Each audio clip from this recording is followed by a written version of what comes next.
Broadcasts of HIKI NŌ are made possible by the support of viewers like you. Mahalo. And by Bank of Hawaii Foundation, investing in Hawaii's future by promoting collaboration, critical thinking, and other 21st century skills through HIKI NŌ. Kamehameha Schools, empowering Hawaiian keiki to explore, discover, and inspire. ABC Stores, a local company helping to transform education and develop Hawaii's workforce through bold learning initiatives like HIKI NŌ. HIKI NŌ, Hawaii's new wave of storytellers.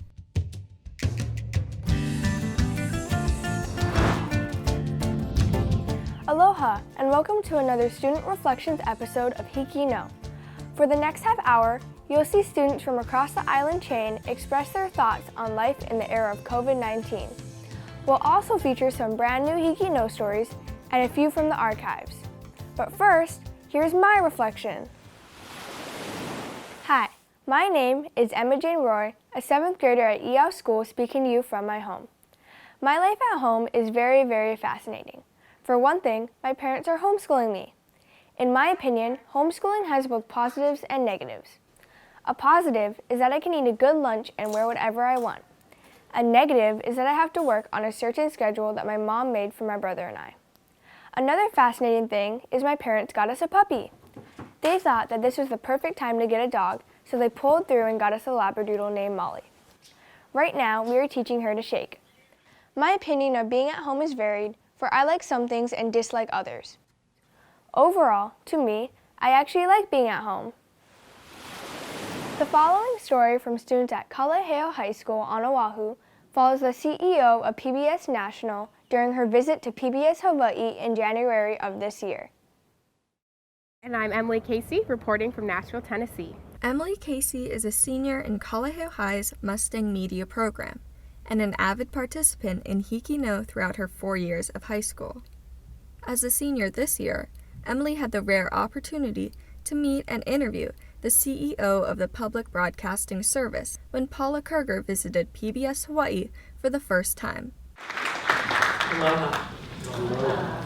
I have wanted to visit Hawaii since I was a little girl and read about what seemed like the most magical place on earth.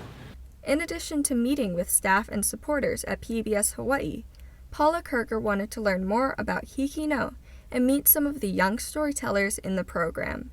She met with student journalists like Emily at the PBS station and also at Moanalua High School. And it was really cool, going into the community and working with different people because it's like you kind of build a connection between them.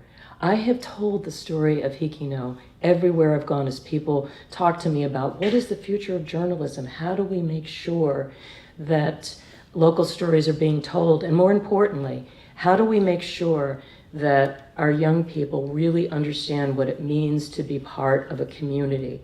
While interviewing Ms. Kerger, Emily asked about the importance of storytelling, as well as the accuracy of information.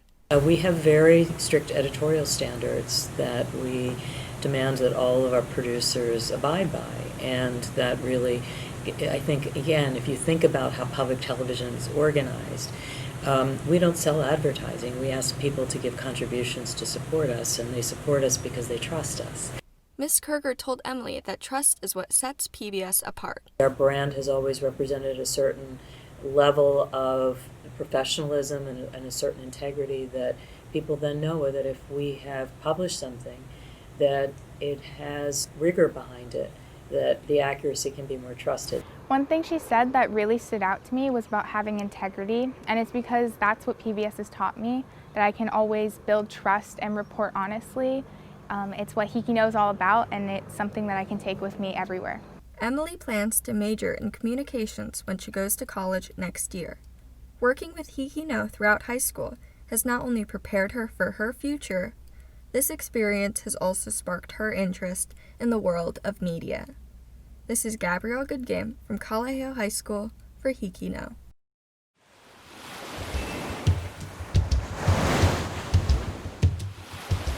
Aloha, my name is Faʻamalosi Moeaʻi from Hāna School, speaking to you from my backyard. I'm 14 years old and I'm a freshman at Hāna School. My mom is a HIKI NŌ teacher and volunteered me to do this student reflection during this pandemic. I like staying at home, but I miss going to Papamele or music class. I joined Papamele a year ago and was involved in making a music video for the program Project Kuleana. Through this music program, I was able to learn different instruments and many mele from Hana. Because of this extra time, I am able to improve my skills in both playing the guitar and the ukulele. I use the time to practice my chords and learn new songs. My favorite genre of music to play is Hawaiian. When this is over, I hope to go back to Papamele to learn new songs. Our next story comes from the HIKI NŌ archives and was created by students at Alimanu Middle School on Oʻahu. While it was created well before COVID-19, it shows how teens and world leaders can come together to solve worldwide problems. War, political strife, human rights, famine. Society faces conflicts and issues that seem too difficult to resolve. Who will the next generation turn to for answers? With their experience and their profound commitment to building a better world, let us call them global elders. In 2007, Nelson Mandela put together a group called the Elders. The mission that these former global leaders have is to empower people to find solutions to these problems.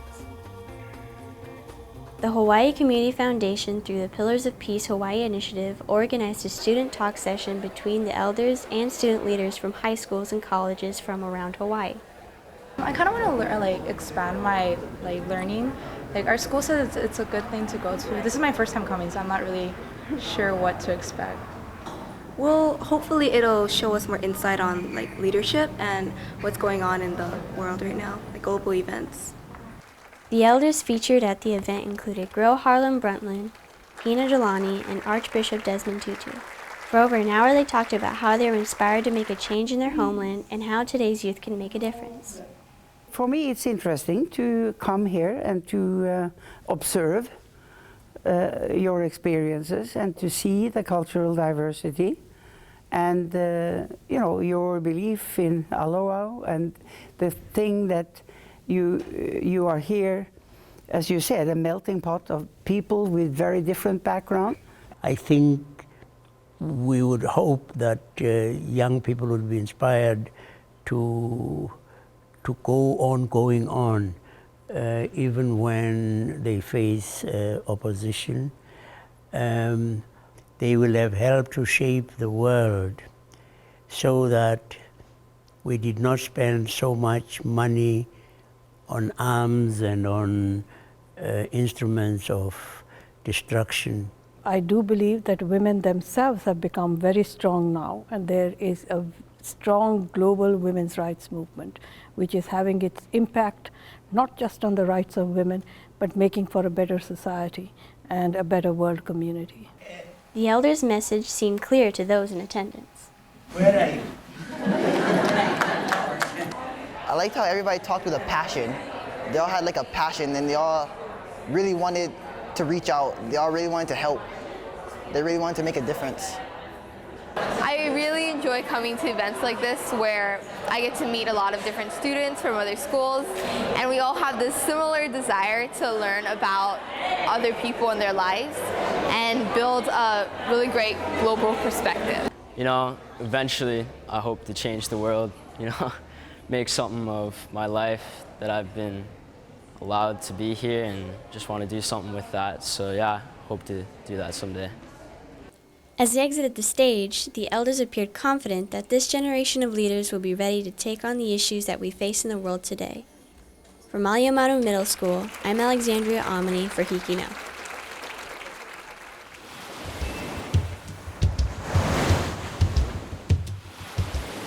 Hi, I'm Matthew Nakamura, speaking to you from my home in Kailua. This year I'm a senior graduating from Trinity Christian School. I think a big legacy of COVID-19 will be the uncertainty of life that we all come face to face with right now. As we push through this time of isolation, even within our own families, I think a deeper issue we'll come across is the want and almost need to feel in control. Some people do this by downplaying the coronavirus, and other people almost embrace anxiety as a coping mechanism. But I think it's a chance to look at ourselves in the mirror, and ultimately, it's an opportunity for personal growth. Our next story comes to us from Moanalua Middle School on Oahu and focuses on how young people can gain a sense of purpose by donating blood. Tracy Takahara is a donor recruitment manager for the Blood Bank of Hawaii. She has been donating blood for a long time and has just recently donated her 95th pint of blood. So just before this, I was a teacher at Salt Lake Elementary, where we started the first elementary school blood drive in the state. So that's where my history with the blood bank then continued. The problem that we're seeing is that a lot of our consistent donors who come in every 2 months tend to be on the older side. We need the younger generation to have an understanding that these people are not going to be around forever, and so we can't just depend on them all the time. Younger people need to realize that they now need to be the ones to take it over. What started as a simple donation of blood turned into a mission to bring the community of old and new generations together. Taking what she has learned and what has been passed down to her by her parents and grandparents, Ms. Takahara has made it her goal to get younger donors to support this cause. I think it's important that we tell the younger generation to try and start doing it at a younger age. In college is a big push to get them started, and that way it becomes a habit. So if we can start earlier and be more aware of how this can help other people, then we can continue to do it throughout our life. So I started giving blood because of my mom. It was so important for her that she passed that down on to me and my sister. It really takes only a few minutes, like a half an hour, early in the morning or whenever you have time, to either stop by the blood bank or go to a blood drive. And that can help so many people's lives. Heather Fujita is one of the few younger donors and has been donating blood for a year. She has started this journey on her own and has convinced her mom to come with her. In the beginning, I only wanted to donate blood to find out my blood type. But then after learning about what our blood can do for other people that get hurt and stuff like that, it was kind of like that feeling knowing that you're saving somebody. According to USAToday.com, people older than 40 are 60% of the active blood donors in America, while 45% are over 50 years old. But it's people like Heather that will carry on the knowledge and help bring in future generations of donors. So we just need people to start making it a priority, something not just to do if you have the time, but to make the time to do it. This is Nanea Lau from Moanalua Middle School for HIKI NŌ.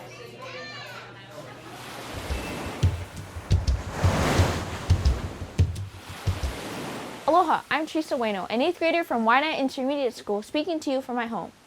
COVID-19 has brought on new experiences for me. I don't get to see any friends and teachers in person, but on the other hand, distance learning has been a lot more convenient because I get to do everything on my own time. This includes waking up. I get to wake up whenever I want to, as long as I get my work turned in. And also my siblings and I have time to play with our neighbor's cat, which has been very, very fun. Good. Our next story from the HIKI NŌ archives was created by students at Kapa'a High School on Kauai and features an enterprising organic juice entrepreneur. Bottles today. I swear, you don't come in every day? No. I feel like I see you every day when I do. Hidden from the mainstream rush of Kapa'a town is the Kauai Juice Company. They originally started off selling kombucha, but branched out into selling juice for an interesting reason. You know, we just thought, we're selling so much kombucha now. Imagine if these were 100% juice versus 10 or 20% juice. That means we'd be buying thousands of pounds of produce a year. And so we just thought, we need to do this for local farmers to create an economy that is taking from local resources, giving back to local resources. So that was really the motivation. The juice company currently uses about 3,000 pounds of fresh produce per week. Yet, this wasn't always an easy journey. It took a lot of research on recipes, and it took a lot of sourcing, finding that much local produce that wasn't already spoken for, that farmers weren't already selling to restaurants or markets. They strengthened their existing relationships with local farms and focused on forging new ones. With that, they are fulfilling one of their biggest goals, positively impacting the growth for Kauai's agriculture. And we've seen a lot of young people approach us about wanting to sell produce, and if I start planting this, can you use it? And we're so excited to see young people getting excited about farming because it's kind of an aging profession.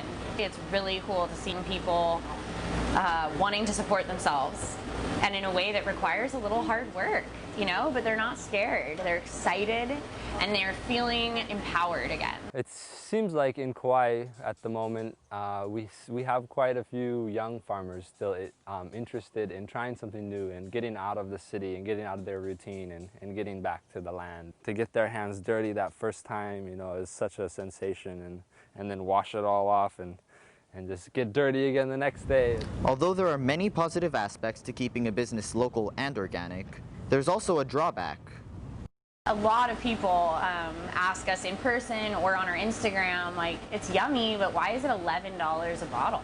But for us, it's easier to answer that question than it would be to answer the question, why aren't you using organic produce? Because if you're gonna be juicing, you're getting that thing liquefied. And if you're eating produce that's been coated in pesticides, you're feeding yourself liquefied pesticides. The Kauai Juice Company donates a portion of its proceeds to Hawaii Seed, a nonprofit organization that supports local, chemical-free agriculture.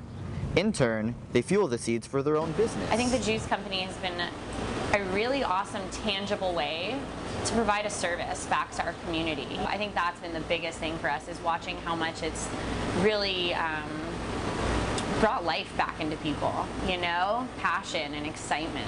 This is Ethan Watmore from Kapa'a High School for HIKI NŌ.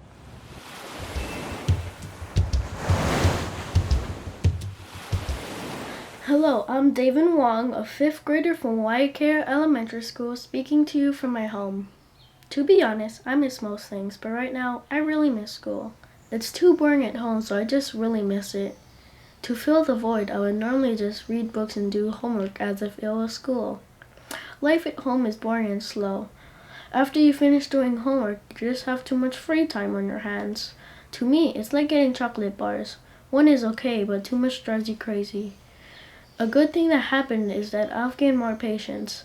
Another good thing is that I've changed my sleep schedule from 6 o'clock a.m. to 7 o'clock or 8 o'clock a.m. Something that gives me hope is how people are staying safe and they're doing what's right. Next from the HIKI NŌ archives is a story from Kalāheo High School on Oahu about a man who will not let his type 1 diabetes get in the way of living. You don't want to be too controlling over the bike. You don't want the bike to be too controlling over you. You just want to let it happen. Because when you let it happen, it just feels smoother, it feels better, you feel like you're higher. Everything just feels more dialed. Yeah, it's just an amazing feeling. I love it. Like any other teenager, Castle Deering, a junior at Kapolei High School, likes to ride his BMX bike and go to the skate park after school. The more you do a trick, the better you do it, the faster it goes, the more you'll do it. It's just a fun sport to do. Every sport comes with challenges. For Castle, one of those challenges is having diabetes. If you have diabetes as a young kid, it's kind of hard. But the key thing is just to keep up with it, make sure your sugars are leveled, stay active. The more active you are, the easier it is to take care of your sugars. Type 1 diabetes is a condition in which the body does not produce enough insulin, a hormone that is needed to convert sugar, starches, and other food into energy. Insulin therapy is used to manage the diabetes. Castle has agreed to show us his insulin kit. This is my monitor, my test strips, my needles, and my finger prick. So how many shots do you have to take a day? I take 4 shots a day. 4 shots? Breakfast, lunch, dinner, and before I go to sleep. Wow, that is a lot. I try not to let it hold me down. It's hard sometimes with diabetes because it gets you dehydrated faster than usual. But overall, there's not that much limitations. It's just a matter of fact of you going for it. Castle refuses to let his situation keep him grounded. Instead, he continues to ride high. I'm Gabrielle Andaya for Kapolei High School and HIKI NŌ.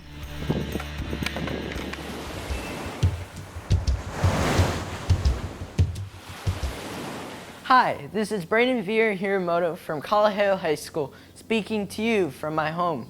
As a content creator and videographer, the thing I miss the most is going out and getting creative footage for my YouTube channel. I'm at home vlogging and documenting my daily life. Because I'm at home, I just work with what I got. COVID-19 hasn't only affected me, but affected my family drastically, especially my little brother. But he has figured out a way to keep himself occupied by going outside to ride a bike. It really helps him cope with this challenging time. Because of quarantine, spending time with my brother has been easier than ever. I get a chance to enjoy quality time by playing outside and riding bikes alongside him. All in all, without quarantine, I wouldn't have gotten any closer. Our final story comes to us from East Oʻahu, where students at Kalāheo High School tell the story of a young choreographer's passion for teaching.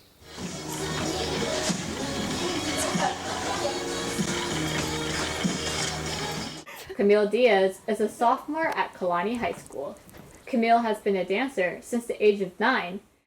At that time, dance was just another thing my parents wanted me to do. As I started taking more classes, it grew in meaning, and I can't even imagine a life without dance because it's where I've made some of my greatest friends, and it's when I'm dancing, I feel at my best. Anne is the vice president of Kalāheo's dance team, Soulfly. Around her height. Being an officer, it's fun most of the time, but a little bit stressful because we have to organize the competitions, the forms, costumes. We have to create the whole number, block it. There's a lot of things that has to be done, and sometimes our advisor does get on us about it because we're not doing everything fast enough. So it's a little bit stressful, but I really love it because I love teaching, and I think it makes up for it. With classes such as AP US History and Student Leadership, Camille's schedule is hectic. Every day I go to school for most of the day, and then on Tuesdays and Thursdays I go to the Soulfly dance team after school, and on other days I just go home. And then at 4 o'clock usually I head to my studio, and I am there typically until 8:30 at night. I think that the skills that I've learned at dance do help me with managing my time, because at dance, I have to learn how to remember everything, practice everything, be able to go to all of my rehearsals. So it's a lot of schedule things. So I've gained the skill of being able to craft my schedule to fit what I need, which is helpful for schoolwork. I wouldn't say that I've ever regretting doing so much dance, because I enjoy it most of the time. Sometimes when things get really hectic or I have a lot on my plate, I sometimes wonder should I have become an officer? Is it too much for me? But then I always think about it, and I think if I wasn't an officer, would I be really enjoying team? So I always think about how much I love dance, and it's worth it in the end to go through all that stress, because at the when I do dance, it's kind of de-stressing, and I kind of forget about all the things that are on my plate. In the future, I would like to pursue some sort of dance education, maybe not as my own my main career, because I'd be worried about pay and jobs, but because I love it so much, I would at least want to be a part of a studio to teach, at least in my spare time, so I can continue to spread the knowledge of dance to younger generations. This is Stacy Bay from Kalāheo High School for HIKI NŌ. We hope you've enjoyed these student reflections on life in the time of COVID-19 as much as we've enjoyed sharing them with you. Be sure to tune in next week for the result of the 2020 HIKI NŌ Challenge. More proof that Hawaii's new wave of storytellers, HIKI NŌ, can do.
Broadcasts of HIKI NŌ are made possible by the support of viewers like you. Mahalo. And by Bank of Hawaii Foundation, investing in Hawaii's future by promoting collaboration, critical thinking, and other 21st century skills through HIKI NŌ.